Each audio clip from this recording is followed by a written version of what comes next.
The Alpha's Shadowed Bride, written by Short Story Queen. Chapter 1. Claimed by the moon.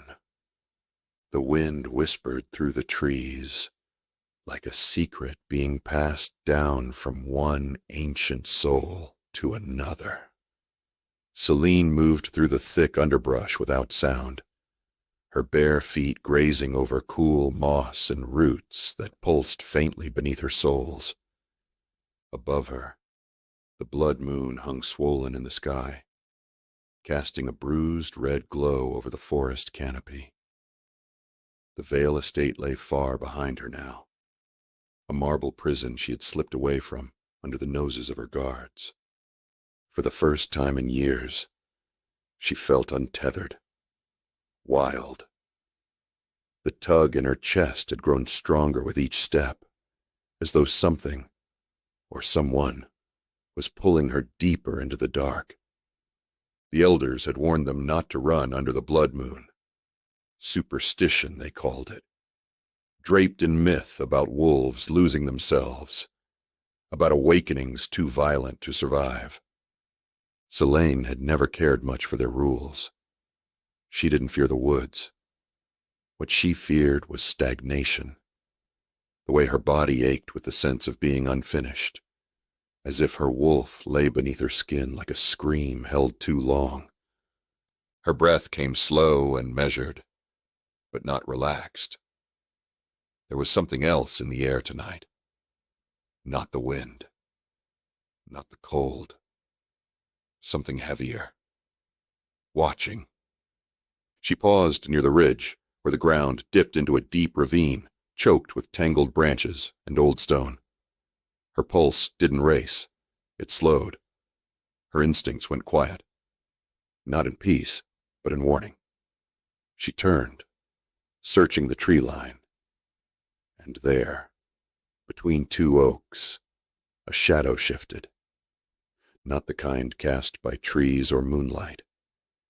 It moved like a living thing, like it was breathing. And then, eyes. Gold. Not bright, not burning, but old and molten, like the heart of something ancient. The moment stretched impossibly long, and then the world snapped back into motion. Selene spun and bolted, leaping through bramble and root with practiced grace. Her breath hissed between her teeth. Behind her, she heard nothing, and that terrified her more. No animal would chase without sound. Only predators who didn't need to. Then the forest vanished from beneath her feet. She hit the ground hard, breath knocked from her lungs. A hand, no, a clawed grip, closed around her waist. The scent hit her before she could scream. Smoke and storm and something wilder.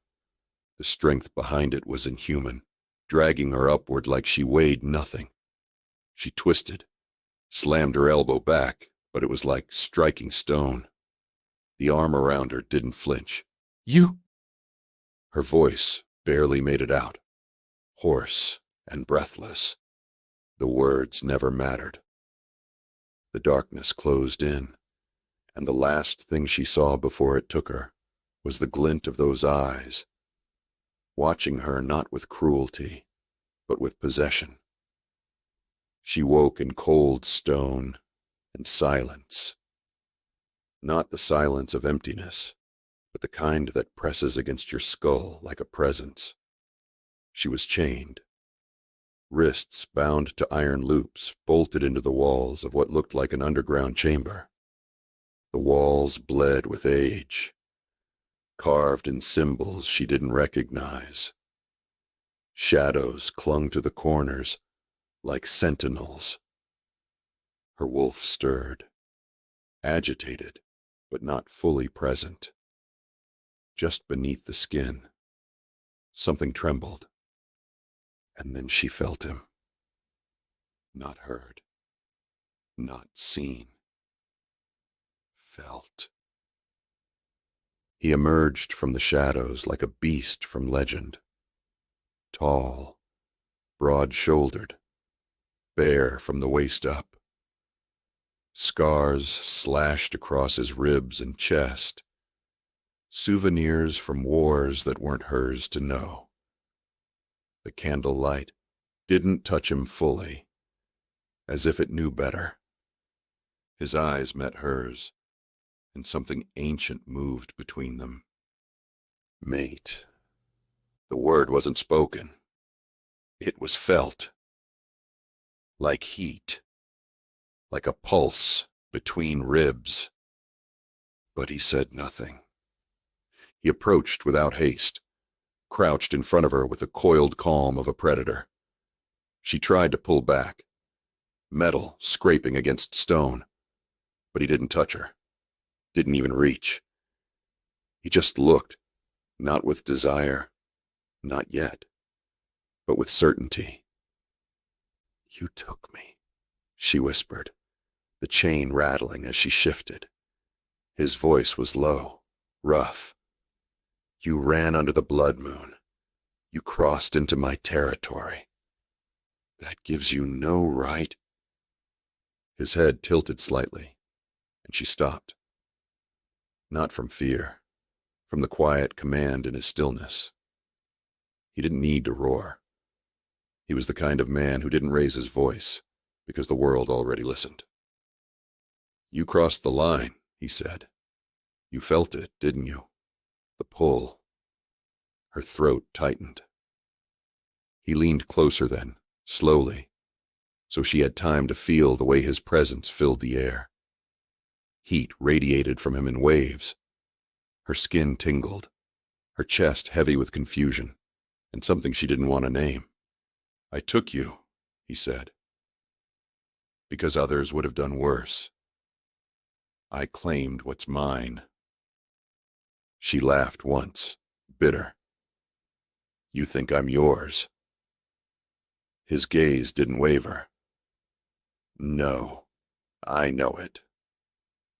He stood then, towering over her, the scent of pine smoke and male heat brushing against her skin. He didn't touch her. That restraint made it worse. He turned and walked toward the heavy door, but paused just before leaving. His voice, barely audible, was not a threat. "Eat. Rest. Tomorrow you'll begin learning what it means to belong to the Nightfall Alpha." The door closed behind him, and Selene was left in silence. But it wasn't empty.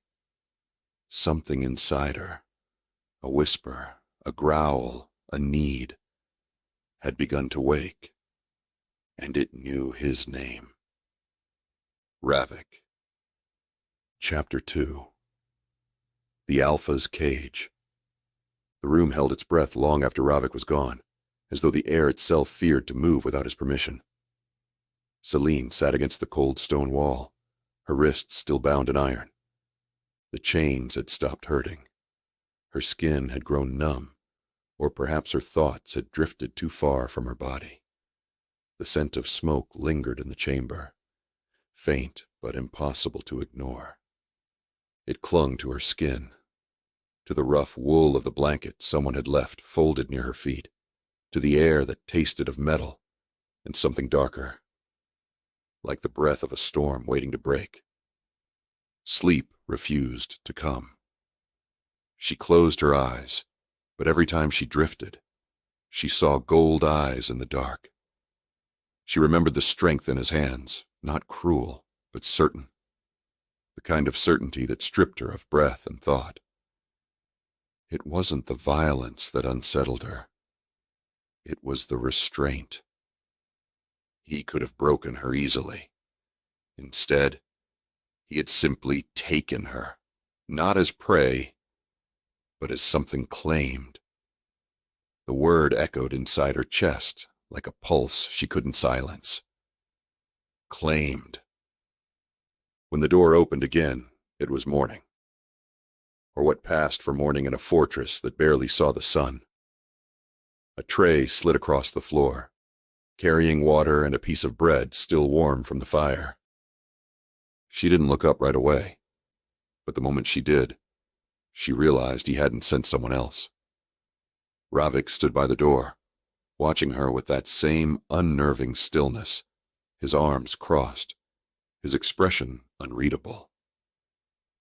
"Eat," he said, his tone flat, without inflection. Selene hesitated. "I'm not your prisoner." "You are, until I decide otherwise." Her hands trembled as she reached for the bread, though whether from hunger or defiance she couldn't tell. She bit into it, her jaw tight, refusing to look away from him. If he wanted submission, he wouldn't find it easily. He leaned against the wall, silent, his gaze fixed on her in a way that felt more intimate than any touch.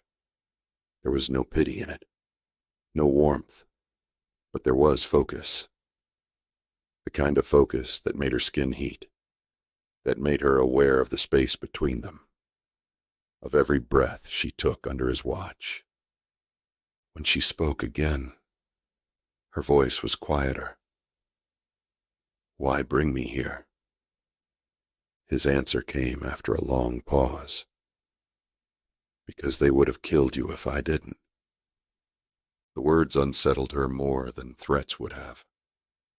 She looked at him, searching for some hint of deceit, but found none.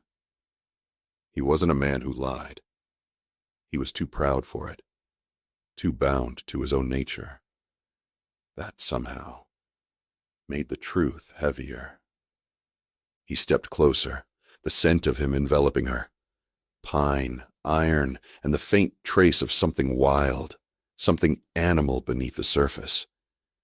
She could almost sense the wolf beneath his skin, pacing just beneath the edge of control. His voice softened, though it lost none of its power. "You crossed into my land during the blood moon. You felt the call. You know what that means." Her pulse fluttered in her throat. "It means nothing." "It means everything," he said, low enough that the words barely carried. Their eyes met, and for a moment the room felt smaller, the air thicker. The chains between her wrists felt heavy, but it wasn't fear that bound her. It was something magnetic, unseen. A pull she could not deny even as she tried to resist it. Ravik crouched before her, his hand braced against the wall beside her head. He didn't touch her, but the proximity made her dizzy.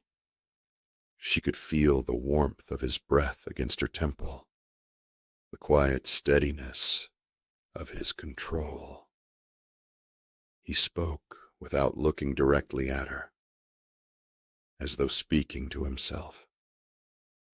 "I shouldn't have brought you here. I shouldn't have touched you.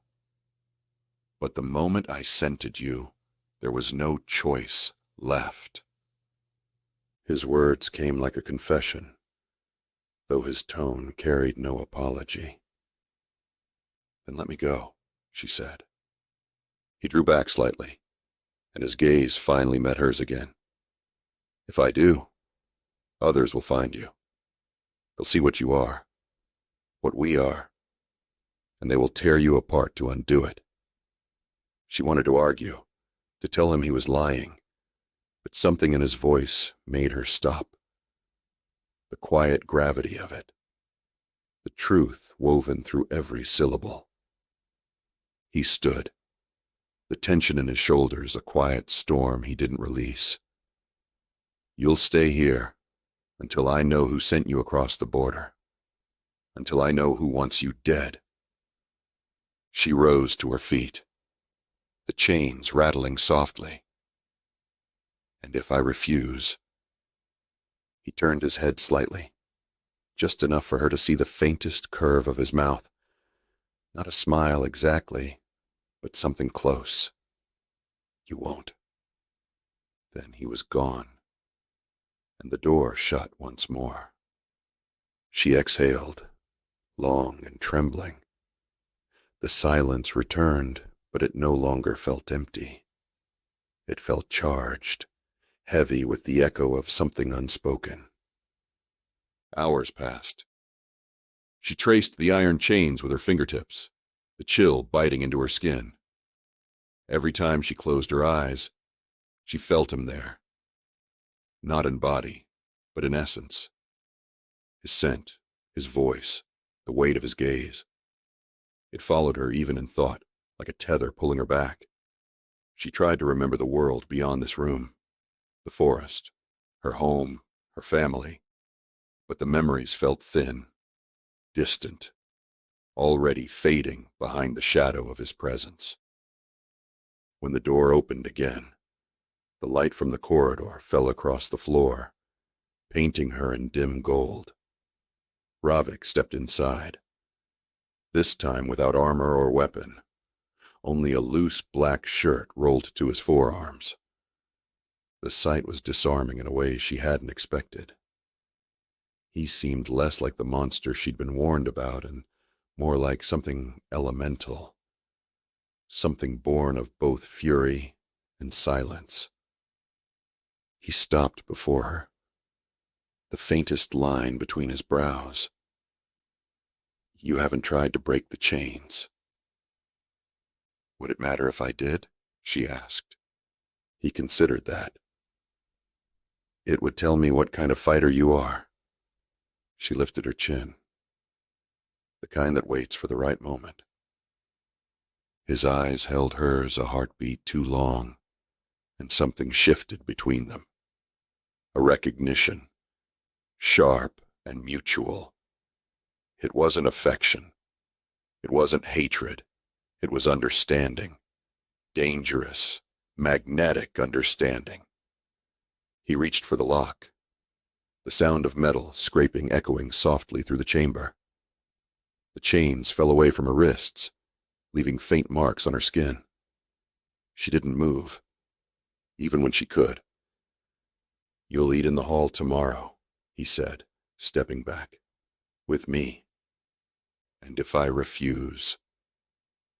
His voice, when it came, was almost a whisper.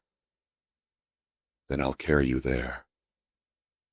He left before she could reply, the door closing behind him, with the quiet finality of a promise.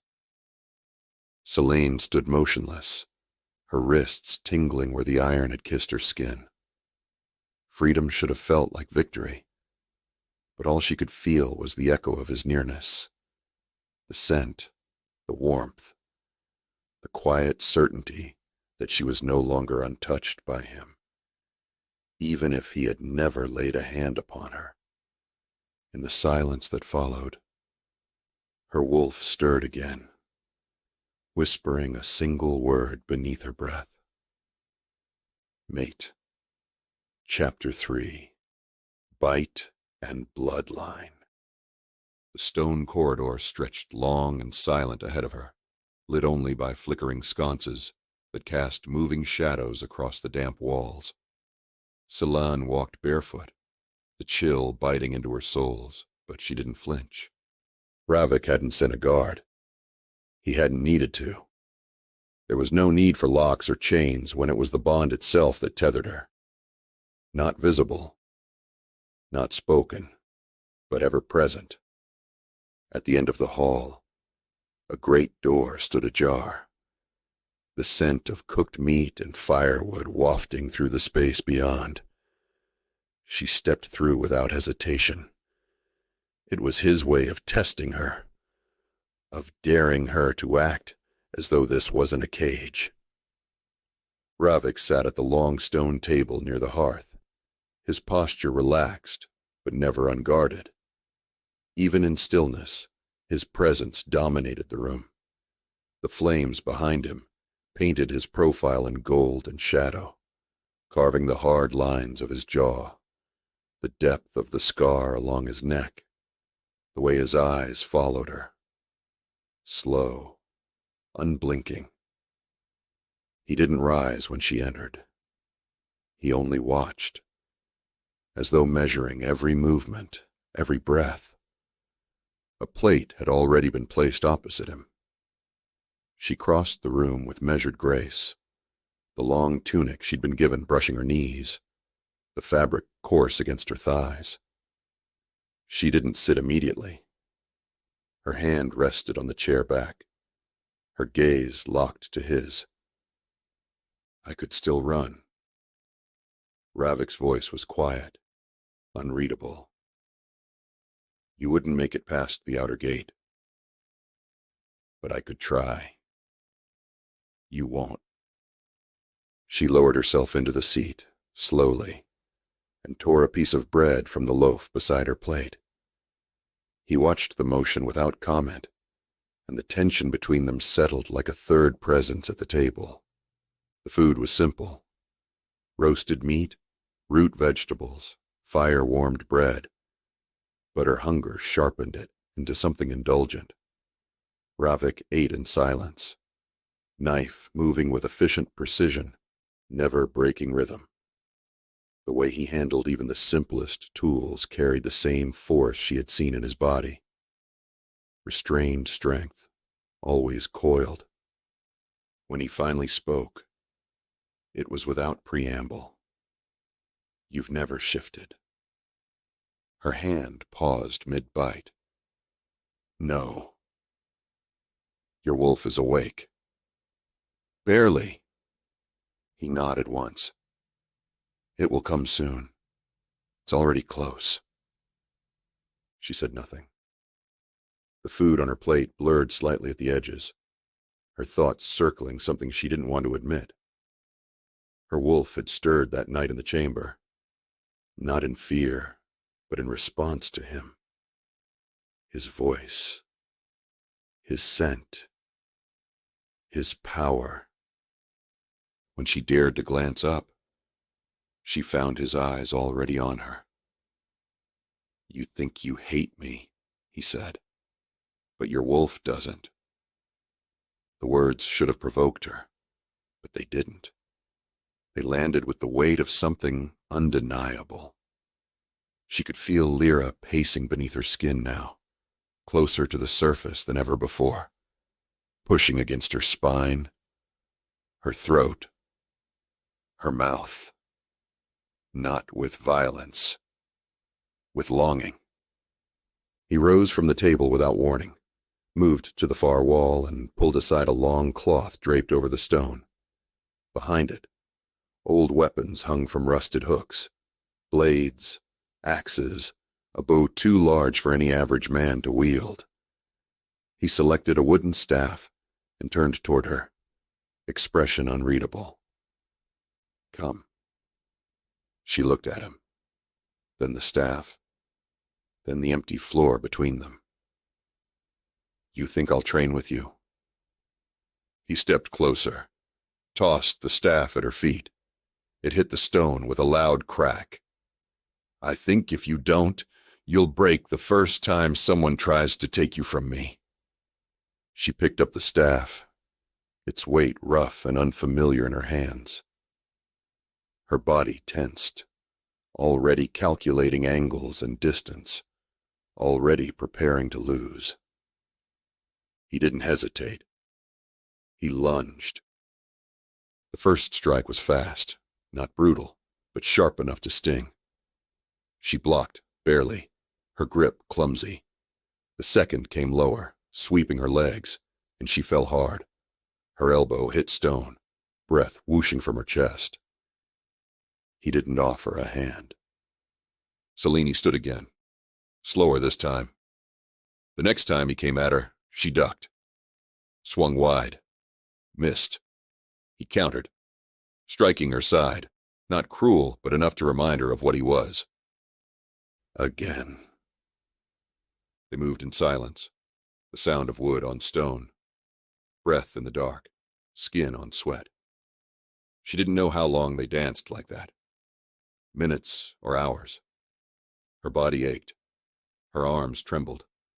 But with each fall, she rose faster. Then, on the seventh pass, she struck. The staff landed hard against his ribs. He stilled, a slow, low sound left his throat. Not pain. Something like satisfaction. He dropped his own staff. Closed the distance between them in 2 steps. Selene didn't move. Her chest rose and fell, breath fast, skin flushed. He was close now, close enough that she could see the fine scars beneath his collar, the way his lashes lowered slightly as his eyes dropped to her mouth, then back up again. His hand reached for her wrist. She didn't pull away. His thumb brushed the inside of it, right where the blood moved hottest beneath the skin. Her pulse jumped. "If I bit you now," he said, voice low, the bond would complete. She swallowed. Her voice came quieter than she intended. "Then why don't you?" His gaze burned into hers, unblinking. "Because once I do, there's no going back." The space between them felt charged, dense with something unnamed. Her skin prickled with heat, her fingers tingling from his touch. Every instinct screamed for distance, and yet her body refused to move. He stepped back at last, his voice hoarse but steady. "Tomorrow, we train again." And then he left her there, breathless and burning, the ghost of his hand still pressed against her wrist. When the silence returned, it wasn't empty. It pulsed. It watched. And deep beneath her ribs, her wolf whispered again. Louder now, more certain. "He's ours." Chapter 4. His Shadow Bride. Night draped the fortress in silence, but inside Ravik's stone walls, silence was never still. It hummed faintly, carrying the heartbeat of things unspoken. The training hall smelled of pine resin and steel, its torches throwing uneven light across the flagstones. Selene stood near the center, her hair unbound and damp from exertion. Her palms blistered from the wooden staff that leaned abandoned against the wall. Her chest rose and fell, with slow, deliberate breaths. But beneath her calm, something restless stirred. Ravik watched her from the shadows near the doorway. He hadn't announced himself. He rarely did. She sensed him anyway, her head turning slightly though her body didn't move. The bond between them had grown sharper these past days, a tension that stretched and trembled, no longer something either could pretend not to feel. When she turned her eyes toward him, that same quiet pull passed between them, a current neither had invited, but both were enslaved to. "You should rest," he said at last, his voice carrying through the hall like a low echo. "I can't." Her tone was calm, but there was a tremor beneath it. Not of fear, but of defiance, barely held in check. She was losing sleep, and he knew why. Her wolf was awakening, and the bond that linked them was feeding it. He walked toward her slowly, each step deliberate, his shadow swallowing hers as he drew near. He stopped a few feet away, the torchlight brushing the side of his face, turning his eyes to molten gold. "You're fighting what's already written," he said. Selene's gaze flicked upward. "You think this," she gestured vaguely between them, "was ever meant to happen?" Ravik's mouth curved, though it wasn't amusement. "You felt it before I did. Don't lie to yourself now." The words fell heavy between them, and for a heartbeat, neither spoke. She turned from him, her bare feet whispering against the stone as she walked toward the open archway that led out into the cold night air. The moon hung just beyond, silver and near full, the same color as her hair when the light touched it. He followed, stopping close enough to catch the scent of her. Not flowers or perfume, but something clean, wild, and alive. The night wind tangled strands of her hair across his arm as she turned her head slightly, her profile cut sharp and luminous against the moonlight. "If I'm your mate," she said softly, "why do you hold back?" Ravik's jaw tightened. "Because the bond isn't mercy, Selene. Once it's sealed, there's no undoing it. No choice left for either of us." "And if that's what fate decided?" "Fate is cruel," he murmured, his voice rougher now. He stepped closer until she could feel the heat radiating from him. His hand lifted, hesitated, then brushed a loose strand of hair from her neck. The touch was feather-light, but enough to ignite every nerve beneath her skin. She didn't pull away. She didn't breathe. He leaned closer, his breath grazing her temple. "Do you know what happens when an alpha claims his mate under the blood moon?" Her voice trembled on the edge of curiosity and dread. "Tell me." Ravik's hand slid to the side of her throat, not gripping, merely resting there, his thumb against the pulse that quickened under his touch. "The bite binds body and soul. It gives power, but it also takes it. You'd feel every heartbeat of mine as if it were your own. Every pain, every hunger." His voice deepened, the last word lingering too long. "Every desire." Selene's breath caught. The air thickened, heavy with heat and silence. He didn't move away, and she didn't ask him to. She could feel the faint tremor in his fingers, where they rested against her skin. Not weakness, but restraint. Then abruptly, he stepped back. The loss of his touch was a cold shock. "You should eat," he said, turning toward the stairs. Her voice followed him, quiet but cutting. "You want me bound, but not loved." He stopped. The words struck like a blade between his shoulders. He didn't turn immediately. When he did, his expression was unreadable. "Love," he said, the words sounding strange in his mouth, "is the first thing the curse destroys." She stared at him, confusion flickering in her gaze. Curse? But he was already walking away, his footsteps fading down the stone corridor, until only silence remained. Selene stood motionless, her fingers still tingling from where his hand had been. The cool night pressed against her bare arms, but she barely felt it.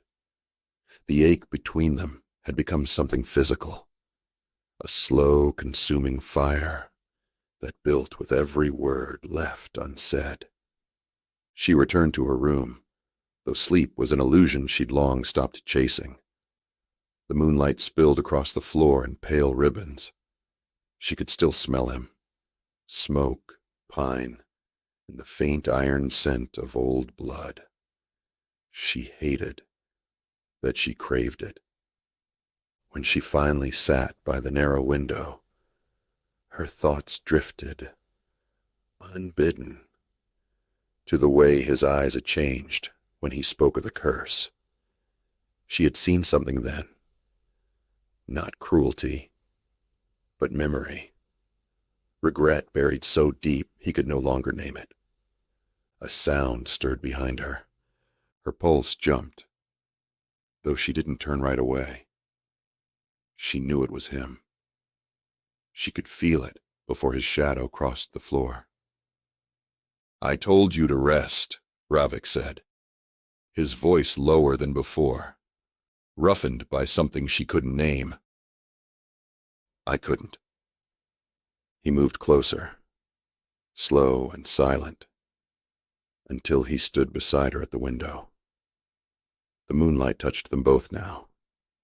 Her silver, him gold. For a long time, neither spoke.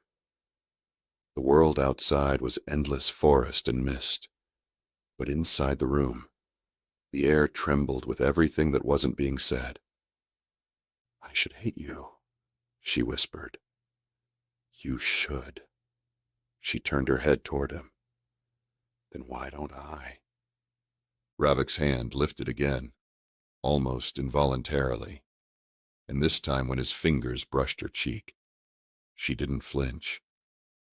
The contact was faint, reverent even, but charged with the kind of electricity that could destroy or heal, depending on who surrendered first. He drew back only a fraction, his breath unsteady, his restraint visible in every muscle. "Because," he said finally, "the bond doesn't care what we should feel." His hand lingered near her throat for a moment longer, then dropped away. He stepped back, every motion careful, deliberate, like a man holding a storm inside him. Selene watched him leave, the echo of his presence still rippling through her. She touched her neck where his hand had been, and felt the faintest warmth. A promise or a warning, she couldn't tell. Outside, the moon hung high and full and deep within her chest. Something ancient began to stir, a rhythm that wasn't entirely her own. In the quiet that followed, her wolf whispered again, its voice soft but certain. "He's breaking, and you're the reason he can't stop." Chapter 5. Burn the bonds. The rain began just after midnight, soft at first, tapping gently on the high stone ledges of the keep like a lullaby meant for no one. Selene lay awake in the narrow bed, eyes open, breath shallow. The ceiling above her was uneven stone, shadowed and flickering with the glow of a low fire. Outside, thunder rumbled beyond the mountains, distant but growing. She hadn't seen Ravik since the night he touched her cheek by moonlight, and the absence burned more deeply than she wanted to admit. The space where he should be had grown heavier by the hour. The ache was not only emotional, it was physical, a pressure beneath the ribs, a hum in her bones that refused to fade. Lyra stirred restlessly inside her, the wolf pacing along the edge of her skin like a creature denied her mate for too long. The silence had become too loud. She rose, barefoot and quiet, and paced the room. The walls seemed to press inward with each breath.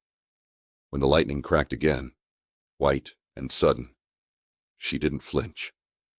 She welcomed it. The storm outside could not match the one building within her.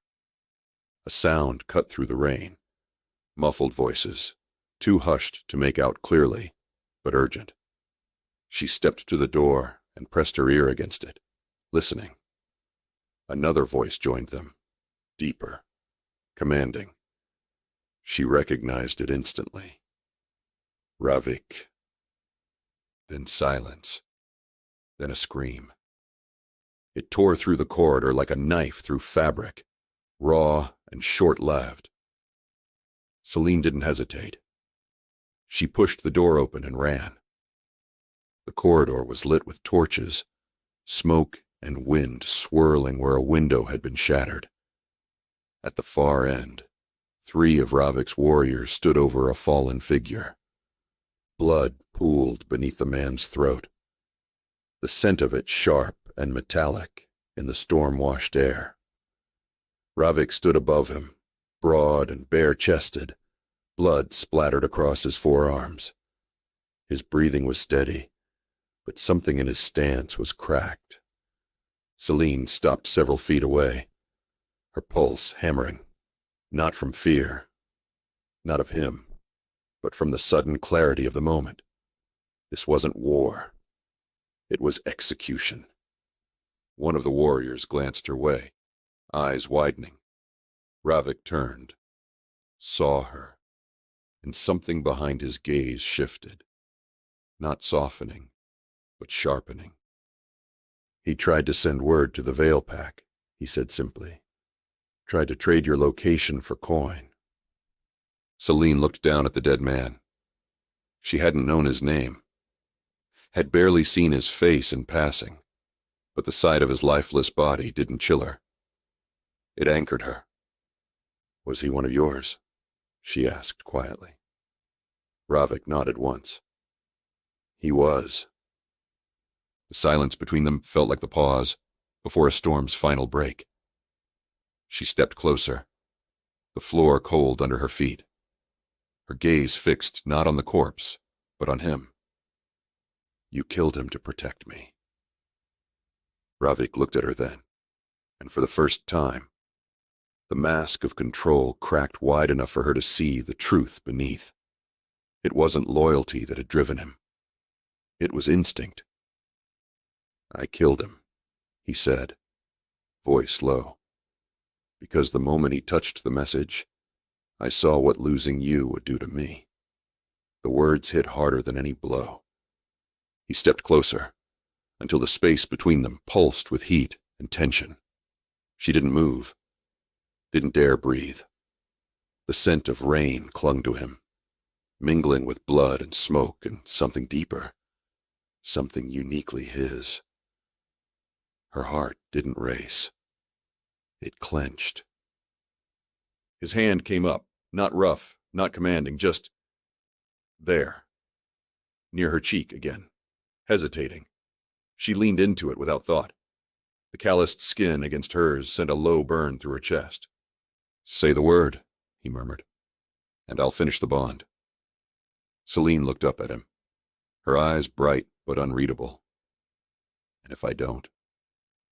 He didn't flinch. Then I'll wait. That broke her. The patience in his restraint, the pain behind his calm, the way he stood there, blood on his hands, heat in his gaze, yet still waiting, still giving her the choice he had not given himself.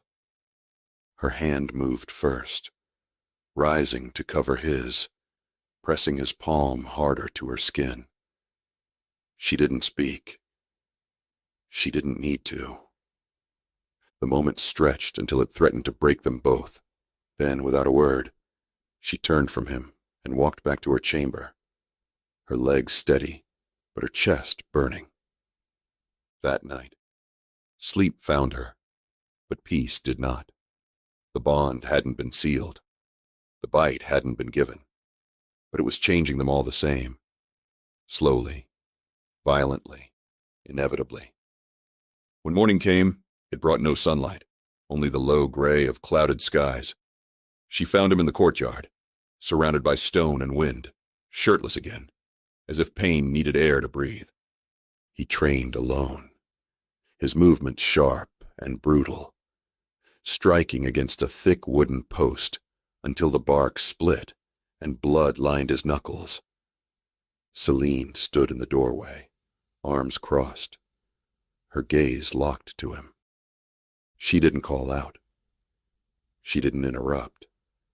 She only watched. He knew she was there. He always did. But he didn't stop. And she didn't leave. The tension had shifted, no longer unbearable. Now it was hunger, stretched thin and trembling, not desperate. Patient. Something unspoken passed between them again.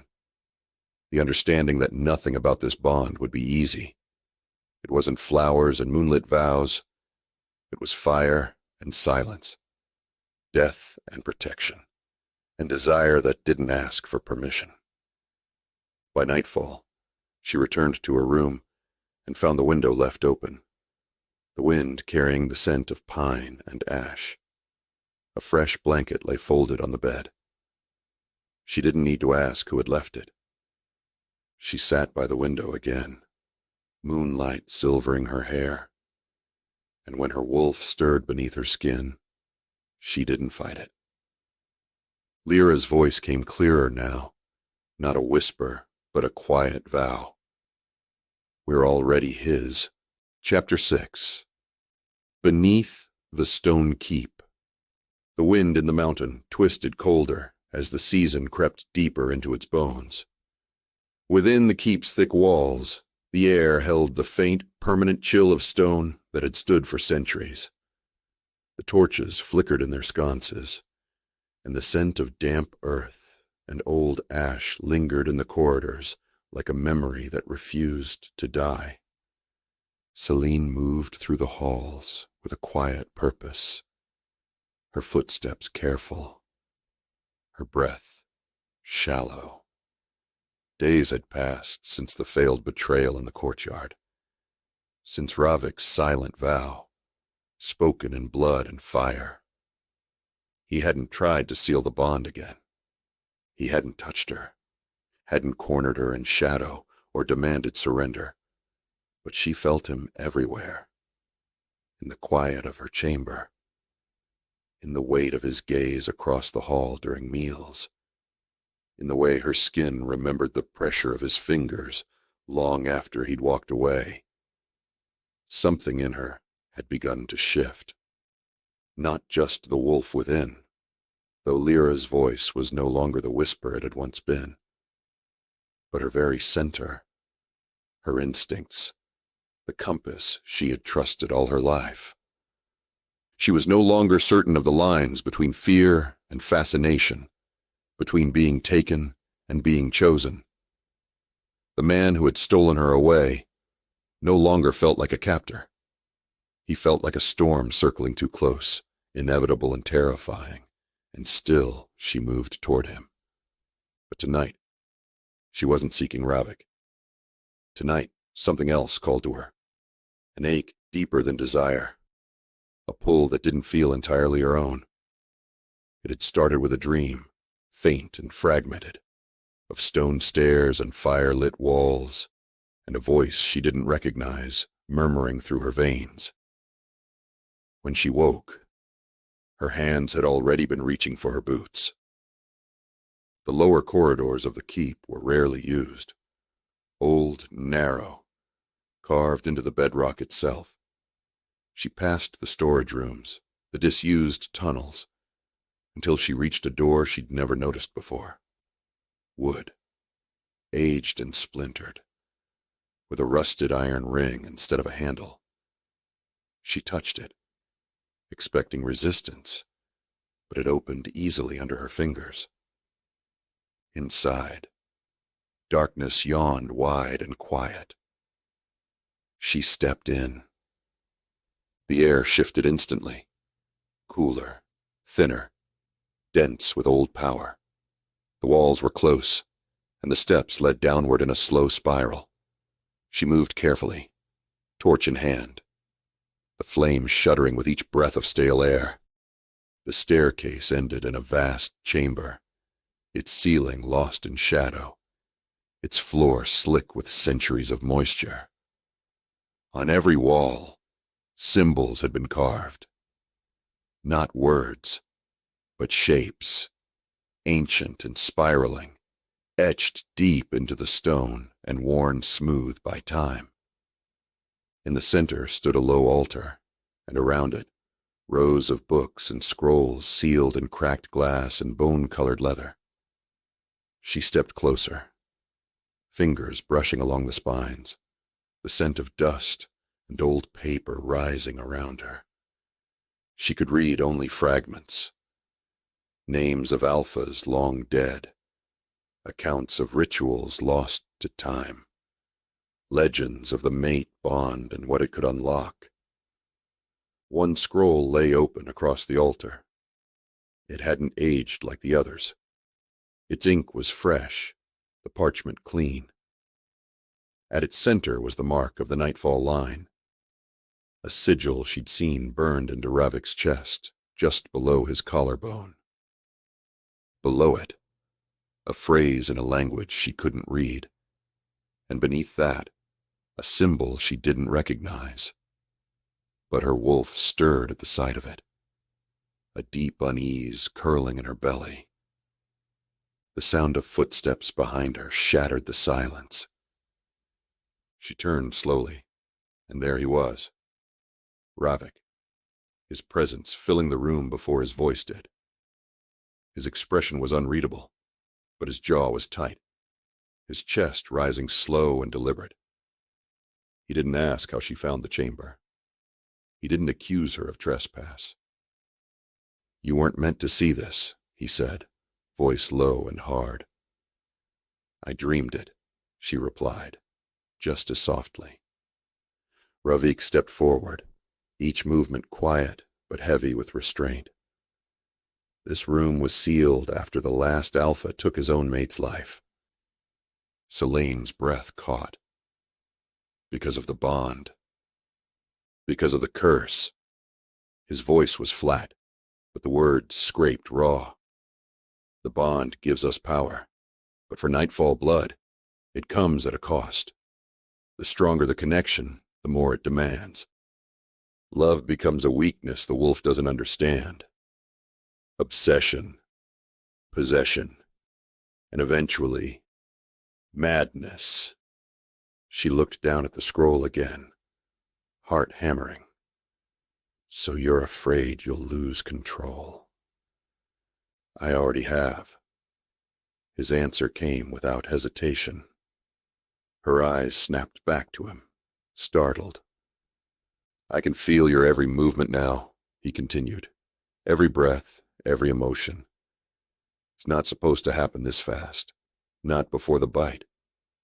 He reached out, then stopped, his hand clenched at his side. "It's as if my wolf has already claimed you, whether I allow it or not." Selene stepped toward him, slowly, her bare hand brushing the edge of his wrist. His skin was hot, his pulse unsteady. She didn't speak. There was no need. He was already trembling beneath the surface, his body holding back more than he could admit aloud. "Then don't allow it," she said, her voice softer now, steadier. "Let it take you. Let it take both of us." He closed his eyes, the lines of his jaw flexing, and for a moment she thought he might fold, might surrender. But then he turned, backing away, breath unsteady. "I would tear this place apart before I tore you." His voice was hoarse, barely a sound. Selene moved forward again, slower this time, until her hand came to rest on his chest, directly over the mark that branded him. She felt the thunder of his heart beneath it, fast and fierce. Her wolf leaned into the touch from within, no longer dormant, no longer hiding. "You already saved me from them," she said. "Don't try to protect me from you." Ravik looked down at her, and in that moment, the pain in his gaze eclipsed everything else. He wanted her. He needed her. But deeper still was the truth. He feared what wanting her would make him become. "I don't know how to love without turning it into ruin," he whispered. She pressed her hand harder against his chest. "Then ruin me." The silence that followed was endless and perfect. But the bond did not snap closed. His mouth did not find hers. Instead, he turned and walked into the darkness of the stairs, his footsteps echoing long after he vanished. Selene stood alone in the chamber, her hand still over his mark, her breath still caught in her throat. She didn't chase him. She didn't cry. She let the silence settle back around her, and when she finally stepped into the corridor again, her wolf moved within her like flame. The bond had not broken. It had only deepened. Chapter 7. The moon's demand. The full moon rose like a blade through the mist, slicing the sky open in silence. It hovered beyond the thick woods surrounding the keep, high and silver and watching. The air inside the fortress had changed. Every stone, every breath of wind, every whispered crackle of fire. It was as if the night itself was holding its breath, waiting for something ancient and irreversible to unfold. Selene sat alone in the vast stillness of her chamber, her palms resting against the cold stone windowsill, her eyes fixed on the shape of the moon beyond the trees. Lyra had gone quiet again, but not distant. The wolf curled beneath her skin like a second pulse, alert and waiting. It wasn't fear that stirred her muscles tonight. It was expectation. The mate bond had grown thick with heat in recent days, threaded now with an ache she could no longer keep buried beneath denial. She had come to know Ravik's presence, the way a storm knew its own silence before the first crack of thunder. Too well, too deep. Even when he wasn't near her, she felt him. A pressure like gravity, steady and inescapable. When the knock came, it wasn't loud. It didn't need to be. She rose without speaking, without hesitation, and crossed the stone floor. She opened the door, and he stood there, no armor, no weapons, dressed in only a black linen shirt rolled to his forearms and dark pants dusted with ash. His eyes met hers, and she knew he hadn't come to speak. Without a word, she stepped back, and he entered. He didn't pace or approach her. He stood near the fireplace, where a faint flame still burned low and blue. The fire lit the lines of his face in strange ways, catching the shadows beneath his eyes, the sharp ridge of his cheekbone, the tightly drawn mouth that hadn't smiled in days. The silence between them pulsed. "The moon is full," he said, his voice low, raw at the edges. She crossed her arms, not out of defense, but because her body had started to tremble. Not from fear, but from the weight of the bond twisting tight between them. "I know." He turned toward her then, and the room changed shape. She felt it in her lungs, her spine, the place behind her ribs where Lyra stirred. His gaze didn't burn. It devoured. The bond vibrated in the silence between them, thick with something hungry. "I shifted tonight," he said after a long pause. "I had to." Her pulse skipped, barely noticeable but there. "Was it worse under the full moon?" He nodded once. "Kale, he's never been this loud." She swallowed, trying to hold herself steady under the weight of that name. She knew without asking that Kyle, Ravik's wolf, didn't ask for permission when he wanted something. She could feel him now, not as words, but as a presence pressing behind Ravik's gaze, impatient and wild. "And now?" she asked. "I don't know how long I can keep him back." She moved toward the fire, slowly, deliberately, until only the hearth's warmth separated them. Her hand lifted, unsteady, then settled near his forearm, not touching, only close enough that the heat of him bled into her skin. "I don't want you to keep him back." He inhaled sharply. A low, involuntary sound caught in his throat, as if she had struck him and offered comfort in the same breath. His eyes didn't leave hers, but his hands didn't move. The restraint in him was almost unbearable, like watching a bow drawn too tight, trembling toward the snap. "If I bite you now," he said, voice rough, low. There's no turning from it. No room to doubt. The bond will take everything. Her breath faltered. I don't doubt it. I'm not sure I can be gentle. I'm not asking you to be. The silence that followed broke something loose in him.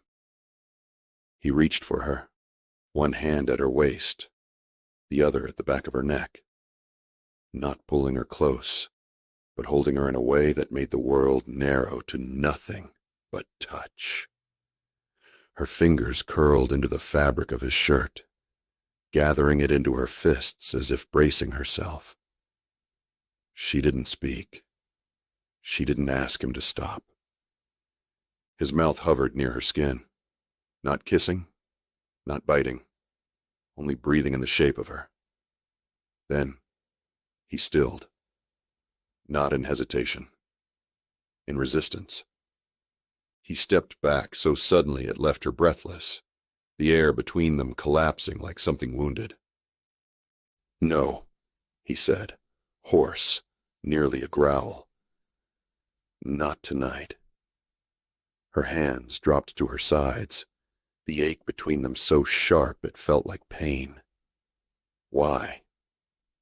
He turned from her, his back a wall of tension. Because I want this. I want you. And that's the danger.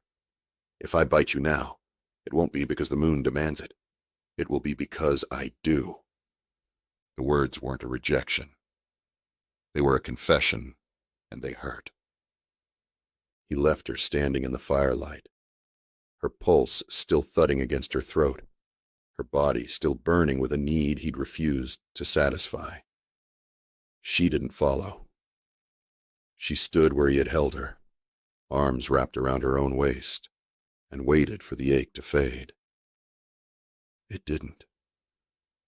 Hours passed before she slept, and when sleep finally came, it came with fire.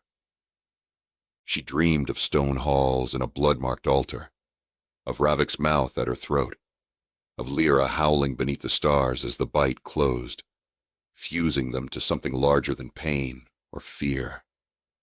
She woke before dawn to the sound of voices outside her window. Low, angry, hushed. She rose and moved to the narrow opening. Below in the courtyard, two figures paced in the shadows. She couldn't make out their faces, but she recognized the voice of Elias, Ravik's second, sharp with frustration. He's losing control, Elias snapped. The pack sees it. The bond's already shifting him, if he doesn't bite her soon. The other voice interrupted, lower, colder. Then maybe someone else should. A silence followed, and then footsteps walked away into the dark. Selene didn't move for a long time. She stood with her hands braced against the stone, eyes unfocused, the wind cold on her bare skin. They weren't waiting for love. They were waiting for weakness. And if Ravik didn't claim her soon, someone else might try. Not for her sake, but for his throne. Chapter 8. The Blood Trial. The air was thick with the scent of iron, the ground soft beneath the fog of dawn. Selene stood at the edge of the stone courtyard, her arms wrapped tightly around herself, though not from the cold. The sky above the keep had dimmed, clouds thick and low, pressing the world into silence. Every sound felt amplified, the crack of boots against gravel, the murmur of waiting wolves, the slow, deliberate rhythm of breath before violence. They had gathered in a wide circle, bodies tense, eyes sharp, waiting for the fight that would decide the fate of their alpha, and hers. Ravik stood alone in the center, stripped to the waist, his bare shoulders taut beneath the bruised light, his hands clenched at his sides. He hadn't looked at her since the moment she stepped into the courtyard. but she felt him anyway. Every thread of the bond hummed with pressure, coiling tighter the longer he stood unmoving. Across from him, Torin paced like a beast too long denied blood. Younger, leaner, but coiled with the kind of arrogance that had nothing to do with power and everything to do with ambition. His voice had echoed through the halls before dawn, demanding the trial, citing the bond Ravik refused to complete as proof of weakness, and the council had listened. They always did when power became uncertain. Selene's fingers curled around the edge of her cloak, the fabric damp from the mist. Her heart didn't race, but it ached with something deeper. Ravik had been silent when they told him. He hadn't argued, hadn't delayed. He had simply nodded, removed his weapons, and walked to the circle as though it were inevitable. She understood now. This was not just a challenge for dominance. It was a challenge for her. For the bond. For the right to claim what fate had already marked. The crowd shifted as the trial began, wolves tense with expectation. No shifting allowed, only flesh and bone, strength and speed, as tradition demanded. Ravik didn't wait for the signal. He lunged forward with a violence that was nearly silent, his body a blur of practiced fury. Torin met him halfway, and the sound of bone against flesh cracked like a tree splitting under lightning. They moved fast, circling, striking, neither giving ground for more than a breath. Blood flew early.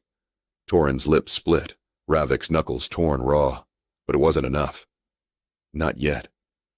Torin grinned through the pain, goading, mocking, taunting him for the mate bond he refused to finish, for the bite he hadn't given, for the woman standing silent just beyond the ring. Selene watched without blinking, her nails biting into her palm, but it was her wolf who stirred first. Lyra paced beneath her skin, tense and angry, not from fear, but from something deeper, something primal. The challenge wasn't just against Ravik, it was against her place beside him, against the bond that had been forged in fire and restraint. Torin landed a blow to Ravik's side, fast and deep, and Ravik staggered half a step. The crowd inhaled. For the first time, Selene saw something flicker across his face. Not weakness, but hesitation. It was the look of a man caught between the control he clung to and the fury he refused to release. His wolf wanted to be let loose, but Ravik still held the reins. Until she moved. Selene stepped forward, across the edge of the ring, and the moment she did, the air shifted.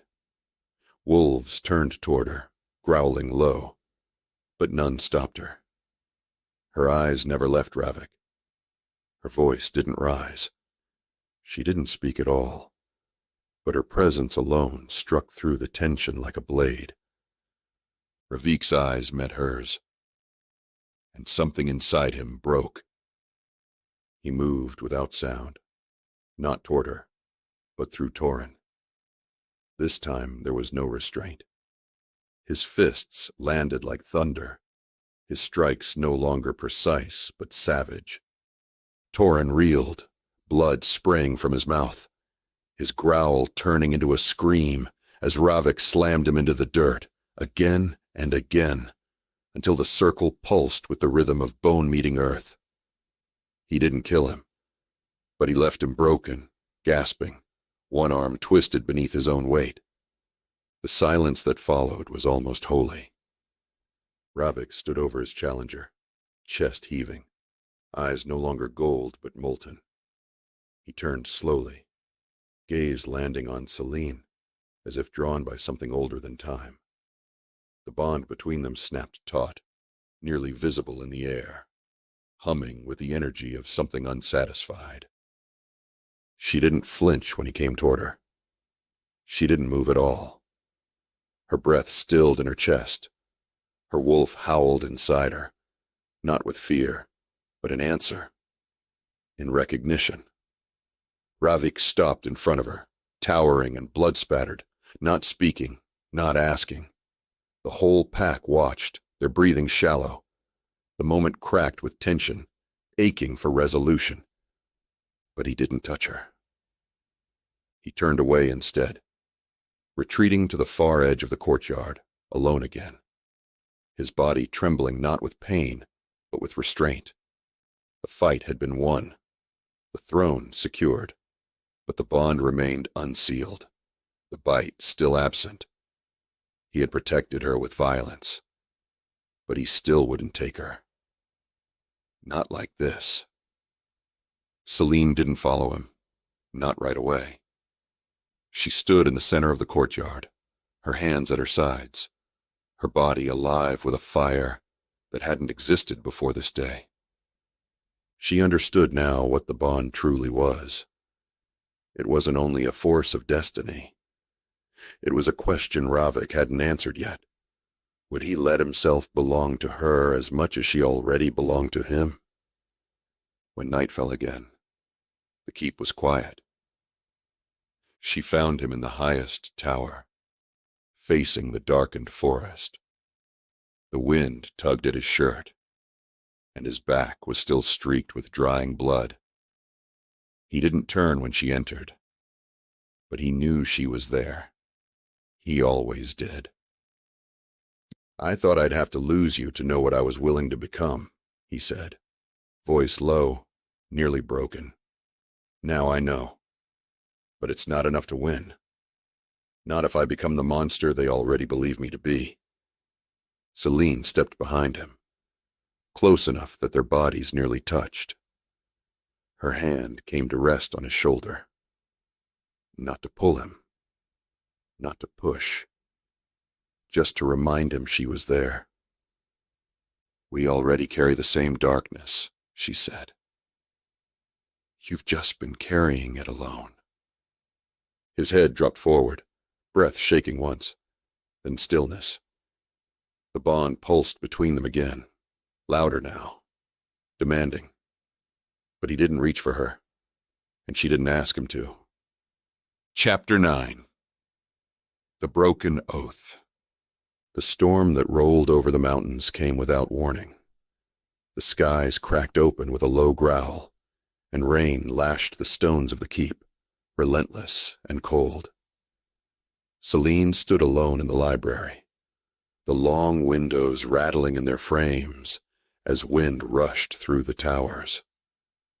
The hearth behind her had long gone cold, its ashes dulled to gray. But she didn't notice the chill. Her thoughts were elsewhere, down in the darkened chamber where the truth had been waiting in silence, beneath layers of dust and forgotten names. The scroll still sat open where she'd left it days ago, the ink too dark, too new to belong to anything that ancient. But the language, it pulsed through her veins as though she'd known it once. The sigil burned into her mind, and in her dreams. The name at the bottom of the scroll had nearly been erased, but what remained had been enough. Her bloodline, her legacy. The one who had cursed the Nightfall Alphas had not been a stranger. She'd been kin. The betrayal wasn't a myth. It wasn't some long-dead grudge. It was carved into her bones. Selene turned from the scroll and walked the length of the chamber, her steps heavy with knowing. The pieces fit now. The way Ravik watched her with that persistent wariness. The restraint that hadn't broken, even when instinct roared for him to take her. The curse wasn't just a danger. It was personal. It was the echo of her bloodline returning to finish what it started. And still, he hadn't sent her away. He hadn't ended the bond or claimed it fully. He had chosen instead to suffer in the silence between those two paths, When she found him again, it was not in his usual place near the tower or the training hall. He was in the woods, alone. The rain had slicked his skin, turning his dark hair to black ink against his forehead. His shoulders were tense, bare, and heaving, with the slow rhythm of a man forcing breath into a body that didn't want to breathe. The forest around him smelled of pine and wet earth, of moss crushed under boots, of old grief stirred to life. She didn't speak as she approached. She only stood beneath the trees, close enough to hear the sharp edge of his silence. Her presence didn't startle him. She doubted anything ever truly did. But something in his posture shifted, like a blade lowering by the smallest margin. "You read it," he said at last. His voice almost drowned beneath the rain. "I did." He turned slowly, his eyes meeting hers beneath the bruised sky. There was no accusation in his gaze, but there was something worse. Resignation. He had expected this. He had known. "She was your blood," he said. "The one who placed the curse. The one who sealed it in blood and fire and left this legacy for every alpha after her to carry like a chain." Selene stepped closer, the rain sliding down her arms, chilling her skin but not her resolve. She tried to end the line. "And you think I'm here to finish it?" "I think," he said quietly, "that the bond doesn't care what we want, or what we destroy in the process." She could hear the strain in his voice now, the ache of too much held too tightly. He looked as if he hadn't slept, as if every hour of restraint had worn through the shell of control he'd spent years building. Her voice was steady, despite the chaos within her. "You still didn't bite me." He looked away. "Because if I do, there's no going back." "There never was," she said. "You've known that since the moment you dragged me across the border." The silence stretched between them, long and thick with things unsaid. He didn't argue. He didn't deny it. The rain softened, but the air stayed sharp. She closed the distance then, until she stood directly before him. Her hand rose, slow and deliberate, until her fingers traced the line of the scar across his jaw. He didn't move, didn't breathe. He only watched her with eyes that burned too hot beneath the storm. "I don't care about her choices," Selene whispered, "or her vengeance. I'm not her. But you carry her blood, and you carry the burden she left." His jaw clenched. "And if I lose myself to it, if I lose you to it, then we fall together." He blinked once, as though the words physically struck him, and then something inside him shattered, not with violence, but with surrender. His hand rose to catch her wrist, fingers wrapping around it as though grounding himself. His other hand pressed against the small of her back, drawing her forward until she was flush against him. There was no hesitation now, no more restraint. He bowed his head, and his lips brushed the curve of her neck, lower, slower, not biting, just breathing. She tilted her head in answer, baring her throat, not out of submission, but offering. Trust, willingness, but still, he didn't bite. Instead, he held her there, pressed against him, trembling with the effort it took to hold back one final time. "I need you to know," he whispered, voice rough and breaking. "If I do this, I don't want your forgiveness later. I won't let you regret me." "You're the only thing I've never doubted," she said. The words cut through him. He pulled her tighter, lips pressing against her collarbone, her shoulder. Each touch a vow. Her heart beat against his chest like a second rhythm, off-tempo, but somehow meant to match his. Then finally, he pulled back, not to leave, but to look at her, to see if she still meant it, and she did. They stood there in the hush after the storm, the scent of rain still fresh in the leaves, the trees holding their breath. He didn't bite her. Not yet, but his mouth brushed hers for the first time, and it wasn't violent or wild. It was reverent, the kind of kiss that came only after ruin. Chapter 10. The Alpha's Bride. The rain had passed by morning, leaving behind a hush that clung to the mountains like breath to glass. The forest surrounding the keep exhaled a low mist that wove through the trees in silken ribbons. The wind was quiet, almost reverent, as if the land itself was waiting, watching. The storm had not undone them, but something else had. Selene stood before the great mirror in the west chamber, brushing the tangles from her hair with slow, distracted strokes. The comb in her hand was made of bone, smooth and ancient, the kind passed through the line of alpha females. She had found it in her chamber that morning, resting atop folded linen, left with no note. But the gesture had been clear. Not an order. A choice. She looked at her reflection, searching for the girl who had once feared this place, feared him. But she no longer saw the captive, or the pawn of old bloodlines and broken oaths. She saw someone forged in that fire, a woman who had been hunted, claimed, tested, and had not only endured, but changed the man who swore he couldn't be changed. Behind her, the door opened, but she didn't turn. She didn't need to. She felt him as she always had now, before sound, before breath.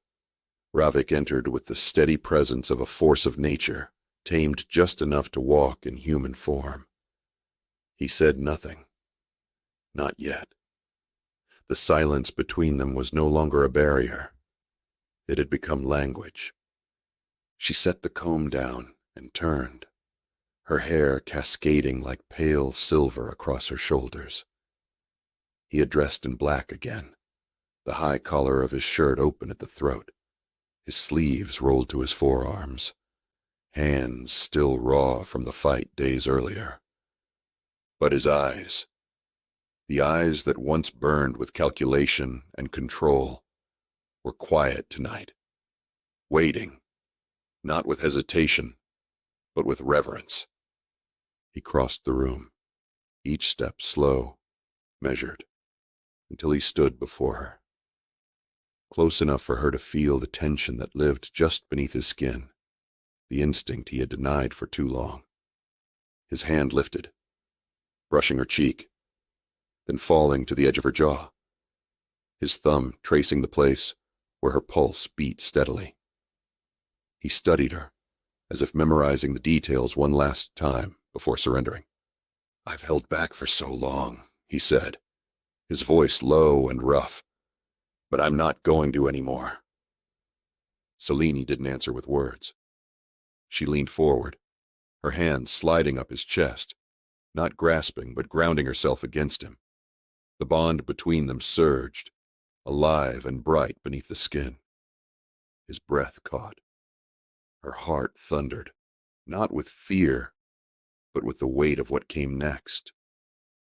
He lowered his mouth to hers, not in haste, but in certainty, and the kiss was slow, deep, threaded with everything they had never said aloud. There was no violence in it, only heat and ache and the quiet fury of two souls that had waited too long to be claimed. His hand slipped into her hair, the other around her waist, pulling her into him with the kind of control that felt less like restraint and more like worship. She melted against him, her body curving into his, the heat between them rising with every heartbeat. She could feel the tension in his muscles, the tremble beneath his skin where his wolf paced, pushing to the surface. The hunger in him was no longer masked. It was raw, blistering, tethered only by his need to let her choose every step of this moment. They moved as one, not hurried but certain, toward the bed layered in dark furs and shadow. He undressed her in silence, every motion slow and reverent, not to own her, but to reveal what was already his. Her body answered him without hesitation, every breath sinking to his rhythm, every arch of her spine guided by instinct older than memory. When he finally lowered her to the bed, he hovered above her, breath ragged, gaze heavy with need. His fingers brushed her jaw, then her throat, then rested at the edge of her collarbone. "I want you to remember this," he whispered, "not as surrender, but as your rise." And then he bit. The pain was brief, sharp. Then heat flooded through her like wildfire. The bond ignited, not a thread anymore, but a blaze, fusing them in body, mind, spirit. She gasped, not from fear, but from the rush of everything he had been holding back. His soul flooded into hers, and hers into him. A lifetime of restraint snapped like brittle glass, replaced by something wild and intimate and infinite. Her wolf howled through her, not in agony, but triumph. She clutched him tighter, not to hold him to her, but because there was no longer a line between where one ended and the other began. Ravik kissed the wound he'd made, slow and tender, then pressed his forehead to hers, his breathing heavy against her skin. "You are mine," he said, voice thick with reverence. "And you," she whispered back, "are finally free." They stayed like that, tangled in each other, long after the firelight faded.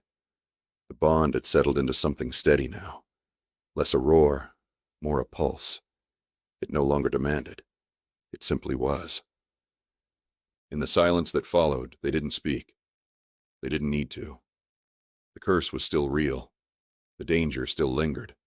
But she had changed its shape, not by fighting it, but by becoming the one thing the curse had never expected.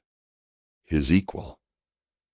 When morning broke over the keep, Ravik stood at the edge of the balcony, his hand laced in hers, both of them bare to the waist, the air crisp against their skin. Below, the pack moved slowly, their murmurs reverent, their heads bowed not in fear, but respect. The alpha had chosen his mate, and she had not broken him. She had made him whole.